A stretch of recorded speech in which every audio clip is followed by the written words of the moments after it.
Ana hozirgi puka ishlab chiqarish sexiga kelganmiz. Sexda qanaqa assortimentlar bor, qanaqa gullarni, qanaqa narsalar chiqarib berasiz? Rost har xilni ko'ramiz. Qisqacha tushuntirib keting, nimalar qanaqalar bor. Asosan bizda oyna eshiklarni chetiga, ramkalar. oyna eshiklarning ramkalari, keyin kolonnalarga и plastrlarga, keyin zakazlar bo'yicha to'yxonalarning ham qoshlariga, domlarning parapetlari bo'lsa, katta karnizlarni ham zakaz bo'yicha ham tayyorlab beraveramiz. Narsalar nima deyiladi? Qatlarga qo'yiladi bunaqa narsalar. Har xil narsalar bor ekan.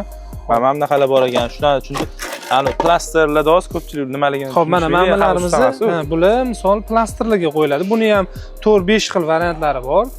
Tishi yirikroq, dumaloq variantlari, kvadrat, high-tech variantlari bor. Bundan tashqari buni asosan ramkalarga, fortichkalarga ishlatishadi. Kichikroq joylarga, devorlarga hozir ramkalar qilishyapti, yo'laklarga o'shalarga ishlatishyapti. Mana bu narsalarimizni katta razmeri ham bor ekan. Bular nima? Bular oynalarimizning tepa qismi, past qismlariga ishlatiladigan karnizlarimiz. Patologlarni tagiga, alkafonlarni tagiga ham ishlatishyapti bularni.